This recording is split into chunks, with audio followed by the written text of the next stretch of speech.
Every time you ask someone to take your photo, they usually smile and say yes. But behind that smile, some people are thinking things they'd never say out loud. Today, we're looking at the dark assumptions some people secretly make when you ask them to take your photo.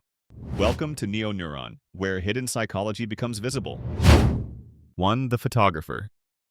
The second you hand someone your phone, there's often a tiny flicker of irritation before the smile appears. Not because taking the photo is difficult, because for a few seconds the relationship changes. 1 second, they're a friend standing on a beach. The next second, they're working for you. And for some people, that shift feels surprisingly uncomfortable. Most of the time, nobody thinks about social roles consciously, but the brain is constantly paying attention to them in the background. And the moment you ask someone to take a few photos of you, those roles suddenly become obvious. They're holding the phone, you're in front of the camera, they're adjusting angles, you're adjusting poses, they're doing the work, you're getting the attention and the results. For a few seconds, you're no longer sharing the moment together. They're helping create emote for you. That's where the irritation comes from, not the task itself, the demotion. Of course, almost nobody says no. Refusing would feel strangely rude for something that only takes a few seconds, so the brain overrides the irritation.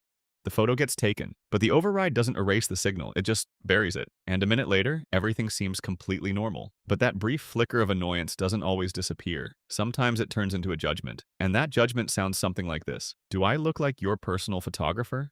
2. You don't deserve this. This one's quieter than the others. Sometimes when someone's asked to take a lot of photos of a friend, a different thought shows up. Not about effort, about whether that person deserves the attention they're asking for. It starts with a comparison. They look at the person posing, then they compare them to everyone else they've seen online. The attractive people, the popular people, the people who seem to naturally command attention. And sometimes that comparison ends badly. Because in some people's minds, attention isn't something everyone deserves equally. It's something that has to be earned. At its core, this is status policing, an invisible social rule that says, know where you stand, know your level. Don't act above it. If a celebrity takes 50 photos, people call it normal. If an ordinary person does the same thing, some people call it attention-seeking. The behavior is identical, the status is different, and that's where the judgment comes from. Of course, nobody says this out loud. They smile, but underneath that smile, a harsher thought may have already appeared. You don't deserve this much attention. 3. She wants us to know our place. Some people think you're sending a message, an indirect message that says, I know I'm the attractive one. I know I'm the popular one, and I want you to remember it. Every time you hand someone your phone, you're forcing them into a comparison. They have to look at your face, your pose, your appearance, your best angles, again and again. And some people start wondering if that's the real reason you're doing it. Not because you want pictures, but because you want validation. They think you're subtly reminding everyone where they stand in the group. The strange part is that they don't think you're doing it directly. They think you're doing it indirectly.